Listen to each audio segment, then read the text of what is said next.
చాలా మంది మధ్యలో దారాలనుకుంటాం, చిన్న దారం కనబడుతుంది మనకి. ఇప్పుడు అమ్మో ఈ దారం కలుస్తలే, దారం చేంజ్ చేయాలంటారు. నేను నీడిలో కూడా తీయలేను. ఇప్పుడు దారం తీసి ఈజీగా పెడుతున్నాను చూడండి.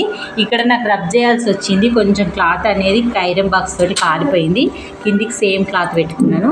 దారం తీయాలి. ఫస్ట్ దారం తీయడం కోసమన్నా మనకు బద్ధకం అయిపోయి దారం తీయడం అదే కుట్టుకుంటారు, అంత బద్ధకం అవుతుంది.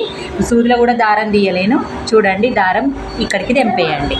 తెంపేసి ఇలా పెద్ద ఉంచుకురు కదా, ఈ దారము కలిపి ఇలా ముడేసుకోండి.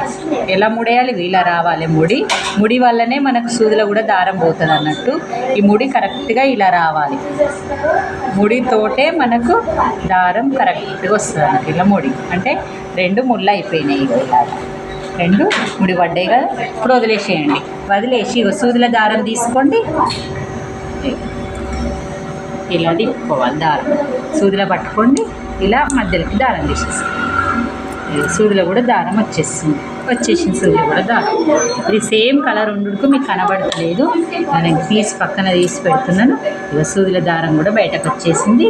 ఏం వీడియో స్కిప్ చేయకుండా మీకు ఈజీగా దారం ఎలా పెట్టుకోవాలి, పాయింట్ టు పాయింట్, ఇవన్నీ మన కళ్ళు కనబడని వాళ్ళు నా దగ్గరికి నేర్చుకోవడానికి వస్తారు. అమ్మ దారం పెట్టాలంటే ఇబ్బంది అనిపిస్తుంది ప్రతిసారి అంటారు. మీరు బ్లౌజ్ చేంజ్ అయిపోయాక కూడా మీరు సూదిలో దారం తీయకుండా ఇక్కడ కట్ చేసేసుకోండి. ఓన్లీ మనం దారం చుట్టుకోవాలన్నప్పుడు సూది దారం తీయొచ్చు. తర్వాత కూడా ఇవన్నీ లెక్క ఇట్లనే ఉంచుకొని మనం కుట్టేసుకోవచ్చు. ఇప్పుడు ఈజీగా దారం పెట్టడం అయిపోయింది కాబట్టి కుట్టడం స్టార్ట్ అయిపోతుంది. ఇలాగైతే మీకు కుట్టడం ఈజీ ఉంటుంది, విసుగు రాదు దారం పెట్టాలన్నప్పుడల్లా.